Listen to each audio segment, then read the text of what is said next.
Of last lecture we have seen one data structure, that is a linear data structure, that is list. Okay, so I'm sharing my screen. uh, right, so I think I've shared, it is visible to you. See, we have seen two data structures. One data structure is the array, that is most important data structure in the programming languages, and second data structure, that is the somewhat complex data structure, that is a linked list, right? So these two data structure we have seen. Array data structure is having the elements in one the sequential manner, and that when we see the list data structure, so the sequential manner is not there. The elements are stored randomly in the memory, right? So that basic difference between two is uh, that linked list is very useful if you are having the very large number of the elements.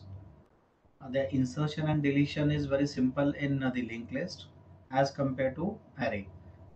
In array, that insertion and deletion is very complex if we are inserting or deleting at first location, because if you are inserting or deleting the element in the first slot, so in that case we need to shift all elements to the n plus 1, then n minus 1, something something, right? So that's why that moment, large moment is there if you are considering that array or data structure. But in the linked list, only we delete that particular element, whichever that element you want to delete, and we shift the manipulate the addressing, right? Now, next data structure, again this is a linear data structure, so that is a queue and stack. These two are the data structures, right? So today we will see that queue data structure. So this is most useful data structure in many applications. Mostly if you are the implementing or designing the any simulation, in that case we need to use this queue concept, right? And in the normal applications or in daily life also, that queue concept we use normally, right? So this is the dictionary meaning of the queue. So waiting line for purchasing the movie tickets. So we normally the observe this kind of example. Waiting line at a library, if you are going for issuing or just giving any the library books, so there also we follow that same concept, that is a queue concept. And again, waiting line at bus stop, this is again an example of the queue, or waiting line at a ATM, right? So this example I just given here. So whenever we consider the queue, so there is a one basic property. So which is that property? So the person which comes at first, so that person will get the first service, and the person that coming at last, that person will get the service at last. So if you see here, this is the front person. This comes or enters into the queue at first, and whichever is this person, you can see this. So this person is entering into this queue at last, right? So it means the person whoever is at the front, that person will get first service, and the person who is entering into the queue at last, that person will get service at last. So also we can say to this one, first in first out, or first come first serve, that also you can say, or last come last serve, also that we can say. So the many nomenclatures we can use for this queue. So this is the basic the concept of queue, and this is the property of the queue, right? So this is well known example for all, and these are the dictionary meanings we can the dictionary meaning is this one, waiting line, and these are the examples, we can say 4 5 examples, so many examples are there. So everyone use this concept in daily life also. Now if we see this one, in this example, that this person is entering at last into this queue, so it means this person is added at rear side, right? and whichever the first person, that person is at front position, we can say this is at rear position. So you can say here the person who is at front, that person is coming out from the queue, or we can say that person will get the first service. If you are taking any different examples, depend on that, that first person will get the service, and these whichever the next one, that will get the next service, right?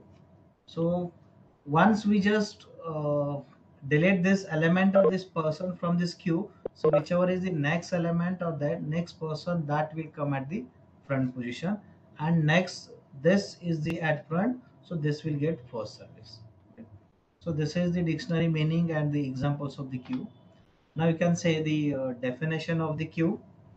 Already I just told you, queue is a list in which the elements can be inserted from one end. We have seen here the elements or this person considered as element. So the elements can be inserted from one end only. That person, newly added person, cannot be added at the front side, right? So only from this side that element or that person will be added into the queue. So queue is a list in which the element can be inserted from one end. That end is called as rear end, and the element can be deleted from another end, and that end is called as front end, right? So this is the meaning and the definition of the queue. So it is also called as first in first out. Already I just told you, first in first out, or last in last out, or first come first serve. These are the different nomenclatures we can use for this queue. And this queue, whatever this queue we are just taking, so this queue is also called as linear queue. So when we wish to model the queue, we need three elements. Now suppose we are thinking to implement or model this queue concept, then we need to consider the three the elements or components, we can say. First is the either you can use array or you can use the linked list for implementation of this queue. So that array to hold the elements or linked list to hold the elements, that is one element you can consider. And second, two indices required. One index is, we can say, that is a front, and second index we can refer that as a rear, right? So these three elements we can consider. Two indices, one point to the front and another point to the rear of the queue, and this is an array to hold the element. So these three components are required whenever we go for the designing the queue, right? Now we can add element, delete element to and from the queue. So once we have a queue, so we can add the again the new element into the queue, or we can delete the element from the queue. Only that basic property for this queue is that deletion should be from the front side, and addition must be from the rear side, right? So that is the basic property of the queue.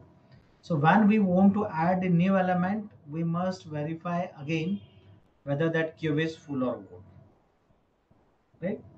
Suppose that queue size is consider that 4, and all the 4 elements are there into the queue, and again suppose you want to insert a new element into the queue, but your queue size is 4. So in that case, first you need to check whether that queue is full or having some space. So before inserting any element into the queue, first you need to check whether that queue is full or having some kind of space into that. Similarly, while deleting an element, we must ensure that queue is not empty. Like suppose you are having queue, but there is no any element into that queue, and you are suppose performing the delete operation. So how we can delete it? Because that element is not there, so that's why we cannot delete any element from the queue. So it means before just deleting any element from the queue, we need to check whether that queue is empty or not. If it is empty, then we cannot perform the delete operation. We can say simply that queue is empty. So these two steps are most important. One is before just inserting element into the queue, we need to check whether that queue is full or what, and whenever you just apply the delete operation, we need to check whether that queue is empty or not, right? So these two the operations are important. and while doing these two operations we need to check whether that queue is full or empty accordingly, right? Now this is the example, and these are the operations we can perform on the queue. The operations are like insert, or we can call it as enqueue. Second operation is delete, or we can call it as dequeue, and full and empty, right? So full and empty. So when we can check the full condition and when we can check the empty condition. So full condition we can check before inserting the element into the queue, and empty condition we can check before deleting the queue element. So these two operation, before applying these two operation, we need to check these two operations accordingly, right? Now this is the representation of the queue. Now you can say this is a front end and this is a rear end, and here we can enqueue or insert the element from this side, and we can delete or dequeue the element from this side. It means from front end we can delete the element, and from rear end we can insert the elements, right? So these are the operations which we can perform on the queue. So we will see with example. Consider this as an example. uh, this the queue is given here, right? And that queue size we are considering that is a 4, as we started that index from 0. So 0, 1, 2, 3. So 3 is the last number into this last index. So queue size is 4. It means maximum 4 elements we can insert into the queue. This is a linear queue, huh? So keep in your mind whatever the queue we are taking here, so that is a linear queue. So queue can be implemented with an array shown here. So this array has been shown here, and for example consider the following queue with max size 4. So that size of this array is 4, and we need to perform these operations on this queue, right? Now see, first operation that we are performing is enqueue 4. It means we need to insert that fourth element into the queue. So before just inserting this element into the queue, we need to check whether that queue is having some kind of space or not. If it is full, then we cannot insert that 4 into this queue, because that queue we can say that is full. And see, initial condition for this queue, initial conditions for this queue is uh, if it is empty, so that rear position would be here and that front position would be here. So already I just mentioned here, front is 0 and rear should be -1. See, if you are just taking different books, so in different books different concepts they are given, but don't worry about that. In some cases when we can say that queue is empty, so if you are having front and rear both are at -1, then we can say that queue is empty. But I am taking here, if your front is 0 and rear is -1, it means, if we can say, these are the initial conditions. See, front equals to rear plus 1. What is the value of front? Rear plus 1. Rear is what? That is -1 plus 1. That becomes 0. So if we can say these are the initial condition, and again we can say that Q empty condition is if front equals to rear plus 1. If front equals to rear plus 1, in that case we can say that Q is empty. So keep in your mind, this is the condition to say that queue is empty. In some of the cases, the people says like if front equals to 0, rear equals to front equals to -1, rear equals to -1, then we can say that queue is empty. But I'll say if front equals to -1 and rear equals to -1, it means front and rear have both have same values. So it means front equals to rear, and in that case the people are saying that queue is empty, but that is not the case. So I'll just tell you, suppose here the one element we inserted, that is 10. So in that case front position would be here and rear position would be here. In that case we cannot say that queue is empty, because front is here and rear is here. So it means front value is equals to rear values in this case. But in this case that queue is not empty. So that's why For empty condition, you just consider this front equals to rear plus 1, then we can say the queue is empty, right? So in this example, I'll just demonstrate this also, right? Now, just suppose you want to insert it. So when you just insert any element into the queue, so that rear will be incremented by 1. And when we just delete any element from this queue, mostly that front element is deleted. So when we delete that front element from the queue, so that front will be deleted. Sorry, front will be incremented by 1. It means for insertion that rear will be incremented, and for deletion front will be incremented. So it means in both operation that increment operation is there, decrement operation is not there, right? So for the insertion increment rear, and for deletion increment front, right? Now here see, rear and fronts are having these value, and we are enqueuing that 4. It means we are inserting that 4 into queue. So in that case only rear value will be incremented by 1. And what is the current value of rear? This is -1. And when that rear will be incremented by 1, so this -1 plus 1, that becomes 0, right? So you can see here, if you see 4 is inserted into this queue. Now initially the front was here, so we are not changing that front position, we are changing only rear position. So after inserting that 4, that rear only be incremented by 1. So that front value becomes 0 and rear value becomes 0. And here also we can say front equals to rear. And if front equals to rear, then you cannot say always that queue is empty, because one element is there. And here for increment of front, we can use this front equals to f plus 1. So actually in this case, 1 minute.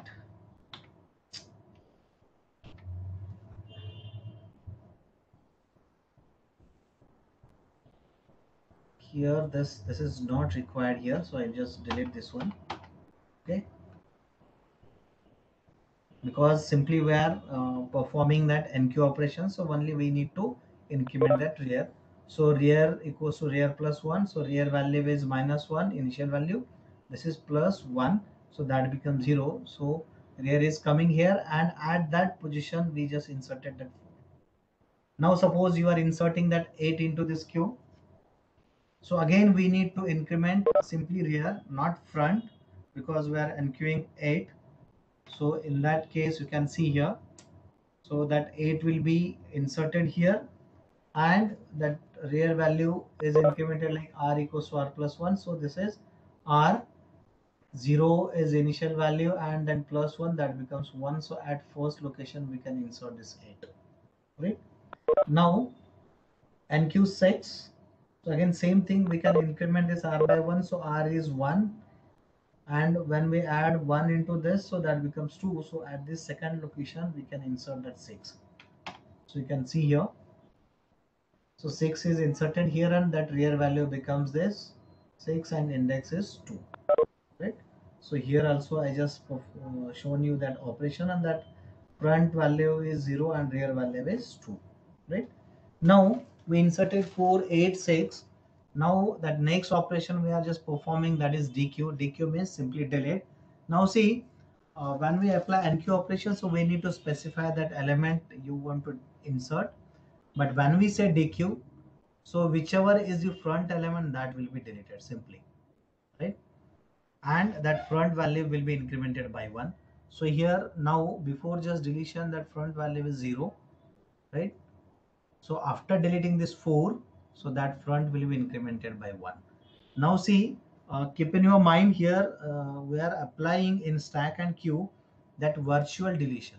It's not actually actual deletion, because here simply we are incrementing that front by 1. So front is coming here, and we are considering the element into the queue 8 and 6. So but actually if you see in the memory, that 4 is there actually. So here we are not applying physical deletion, so we are applying simply logical deletion, you can consider over here. Okay, so when we just apply NQ operation, so you can see here, sorry, DQ. So when we apply dq, so that front will be incremented by 1, so front value become this, our rear value becomes 2, and this is the expression f equals to f plus 1, so f is 0 plus 1, that becomes 1, so at first location that front will be right. Now again we are applying same operation dq.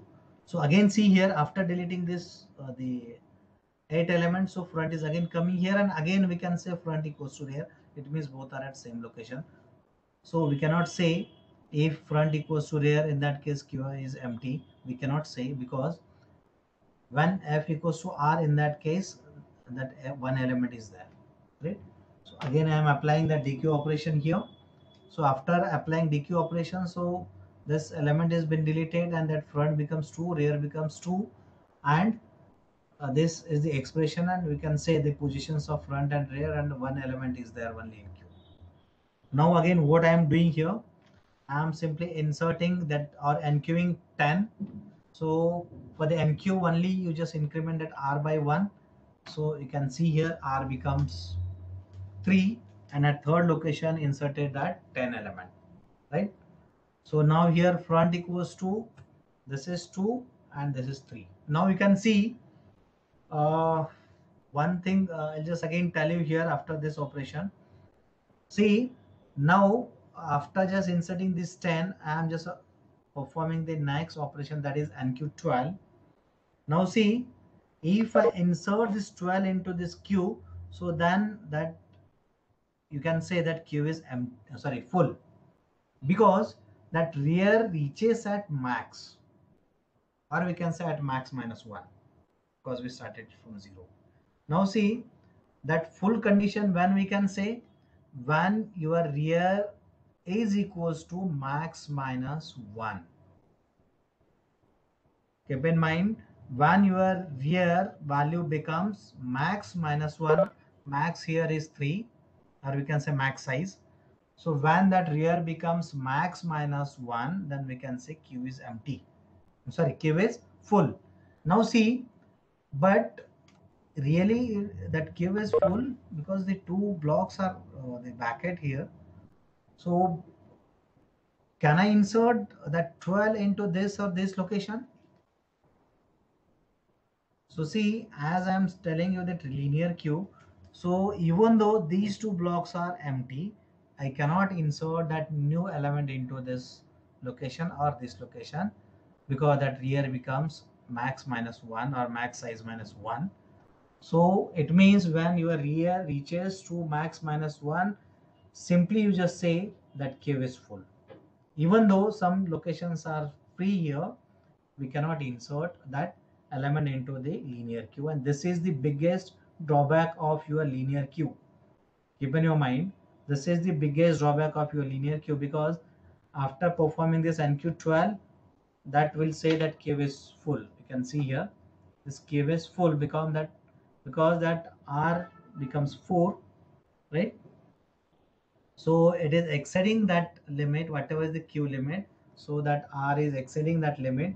So simply we can say that queue is full, even though there are two empty blocks are there, still we cannot insert any element into the queue. This is the drawback of your linear queue. Just keep in your mind, right? So in this we cannot insert that 12 into this queue, so simply we can say queue is full, so discard that 12. Now next operation is dq, right? So for the dq, again we can delete the front element, and that front will be incremented by 1, so that 6 will be deleted and front will becomes 3. So you can see here that front and rear both are at same location, right? Now what, again I just tell you, again I am applying the delete or dq operation. So after applying dq, and now you can see here, observe here, front equals to 3 and r equals to 3, both are having same value, it means front equals to rear, but still it is not empty, one element is there. Now after just performing this dq operation, so that 10 will be deleted and front will be incremented by 1. You can see here, now front becomes 4 and r becomes 3. Now we can see here, when front value is greater by 1 than rear, then we can say that queue is empty. Now here R value is 3, front value is 4, so we can say that queue is empty. You can see here there is no any element, and if you are applying that same the DQ operation, so we can say that queue is empty. Have you understood this example? So from this example, one thing we understood. So even though some empty blocks are there into the linear queue, and if suppose your rear is at max minus 1, we cannot insert any element into the queue. So this is the biggest drawback of the linear queue. You can understand here, right? So any doubt in this? Okay. Now we'll see the types of see, I just told you here that full condition, sorry, empty condition. You can see here the empty is when we can say empty. If front equals to R plus 1, then we can say Q is empty. You can see here, right? When front equals to rear plus 1, then we can say Q is empty. This is the condition for empty. And the condition for max is what? If rear equals to max minus 1, then we can say Q is full, right? So these are the two conditions you need to consider for empty and full. Now these are the types of queue. Actually the types are not there in your syllabus, but you need to know these types and the basic idea about these types, right? So first that type is linear queue. Already we have seen that linear queue, and also I just told you the drawback of your linear queue, right? Then next one is the circular queue, then double-ended queue and priority queue, right? So see, if you see that circular queue, so circular queue means what? See, in linear queue, what we say, when your rear becomes or reaches at max or max minus 1, then we cannot insert any element into the queue, even though there are some empty blocks. But if you consider the circular queue, so we can insert the element into the queue when your rear reaches max minus 1 or max. You can see this. This is the conceptual or logical the representation. Actually this is array, but array normally we represent in this linear fashion, but this is for the understanding only. This is a rear and this is a front, and suppose that cave is full, then again we can insert here, insert here, insert here, and after inserting the element at the 7th location, and suppose these blocks are free, in that case we can insert that element at 0th location also if it is free. It means in that case what we can do, suppose one element is here. If you see this situation, we can see here, right? Consider this is the situation. I'll just tell you this of 1 minute. See here, suppose I'm just applying here 10, and consider this is a scenario, right? And suppose I am performing the NQ operation. Suppose I want to insert that 10 element into the queue. So how do I insert that 10 element into the queue? You can see here. So these three blocks are empty. So in this circular queue, we can insert that next element at the 0th location here. It means here I can insert 12, and whatever is this R, that will come to here. Have you understood this? Now see, and for the insertion, I'll just tell you here.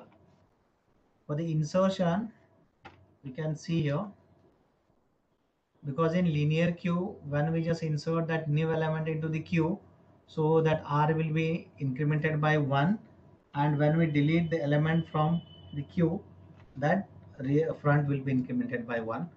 So here 1, this is mod max, or we can say max size. We have taken this one. Now suppose that rear is at this location. So if rear equals to 3 plus 1, right? Mod max is what? That max is 4 in our case. So what is the answer of this R? This would be 4 mod 4. That answer comes 0. So that's why, so that R will be positioned to the 0th location, and that 12 element will be inserted into the 0th location. Getting my point? Right? So you can see here, I'll just again take one more example here so that you will understand here. Okay.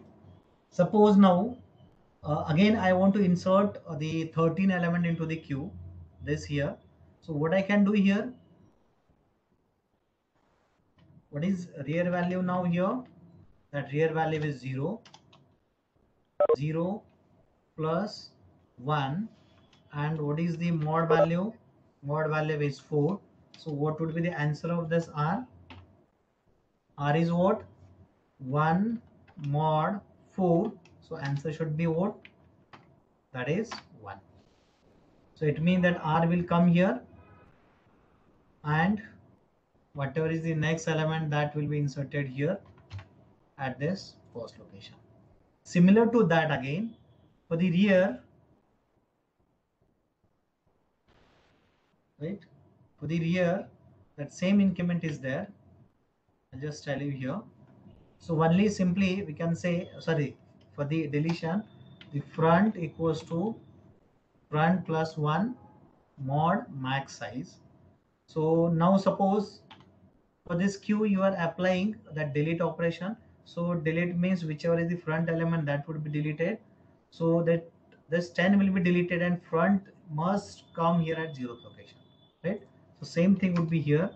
Front equals to that current location of front is 3 plus 1 mod 4. So 4 mod 4 is what? Front is 0. It means that front, after just deleting this one, so that front will come at 0th location, right? So that front will come at 0th location. Have understood this? So this is the linear queue, but here only one trick is what? We can say that queue is empty if your front equals to R plus 1, but for full you need to use one counter, right? Just use a counter, and if your counter value reaches to max size, suppose in this case that 4 is the max size, so whenever you just insert that element into the queue, so you just increment that counter by 1, and whenever you delete the element from the queue, so decrement that counter by 1, and when your counter value becomes max minus 1, it means when that counter reaches at max, you can say that queue is full. You have understood this concept, that linear queue and circular queue also, right? So in linear queue, that increment is simply f equals to f plus 1 and rear equals to rear plus 1. But in circular queue, that increment is front equals to front plus 1 mod max size and rear equals to rear plus 1 mod max size. That is the increment and increment for insertion and deletion into the circular queue. So whatever is the drawback of your linear queue, that is they just removed into the circular queue. Have got this? So now next one is, this is the double-ended queue. So actually this we can say violate that whatever is the basic, the idea of queue, but still the scope is there. We can insert and delete element from both sides. Either we can insert from front side, and also we can delete element from the front side. Also we can insert element from the rear side, and we can delete element from the rear side. That's it. And accordingly we can increment and decrement the front and rear accordingly, right? It means, so suppose you are in deleting element from the front side, so front will be increment, and when we insert element from the front side, so front will be decremented. Similarly, from the rear side, when we just insert the element from the rear side, so rear will be incremented by 1, and when delete element from the rear side, so that will be uh, decremented by 1. Getting this? So this is the doubly ended queue or double ended queue we can say, or DQ also we can say for this.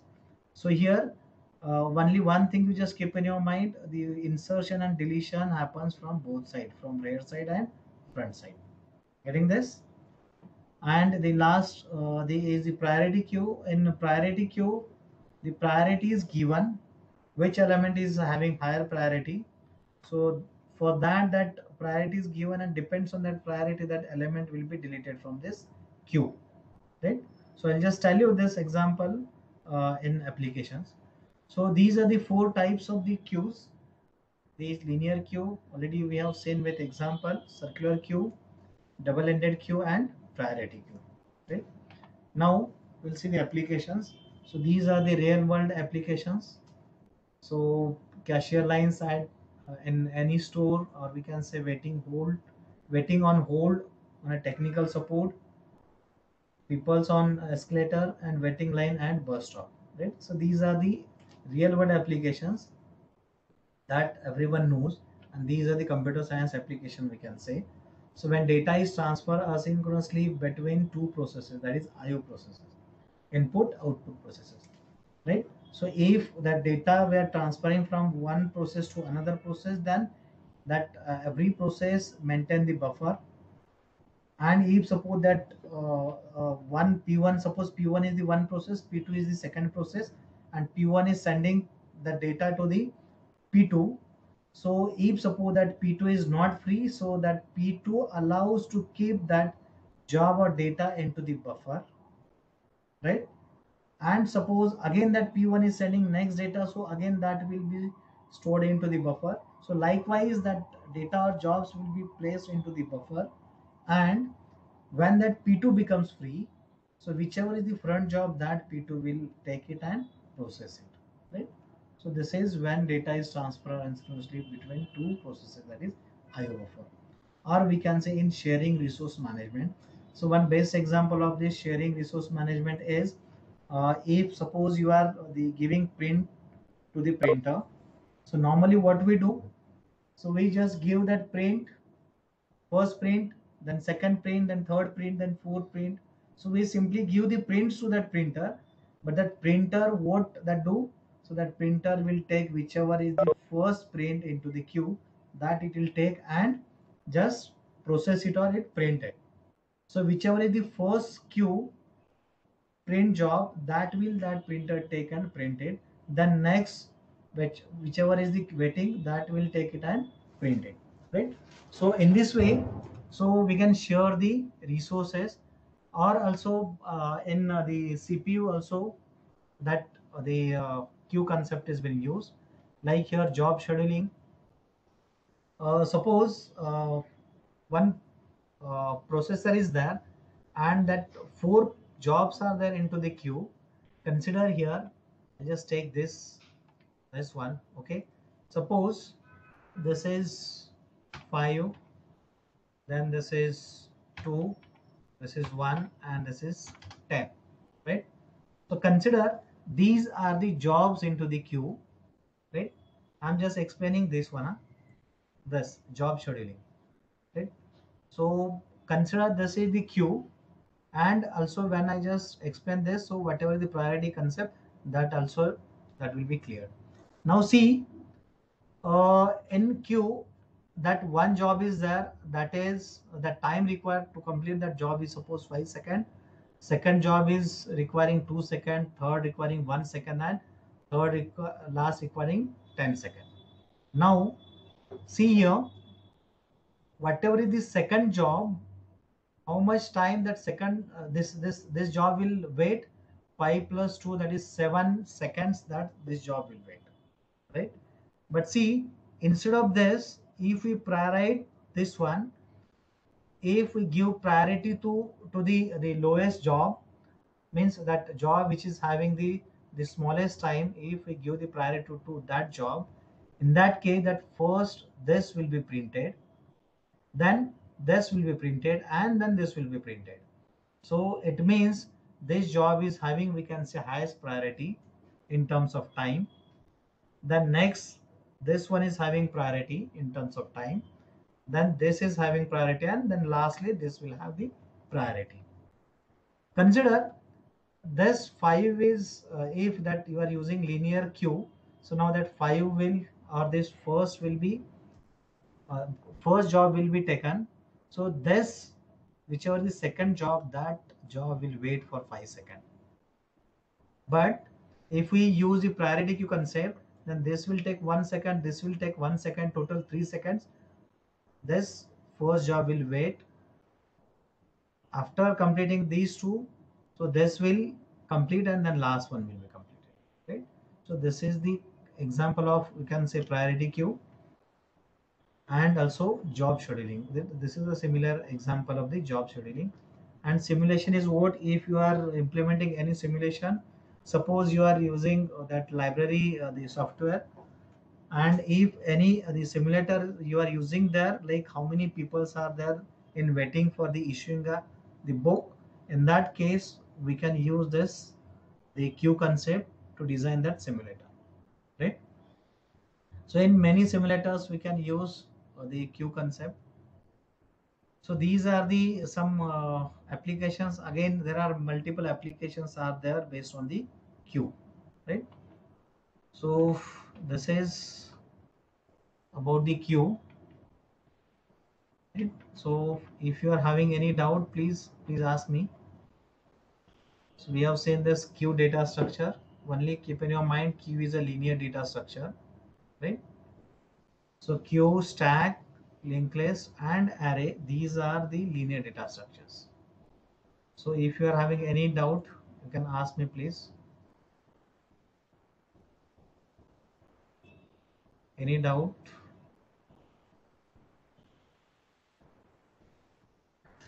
Anything? Otherwise, we'll stop here. If you are having any doubt, please ask me.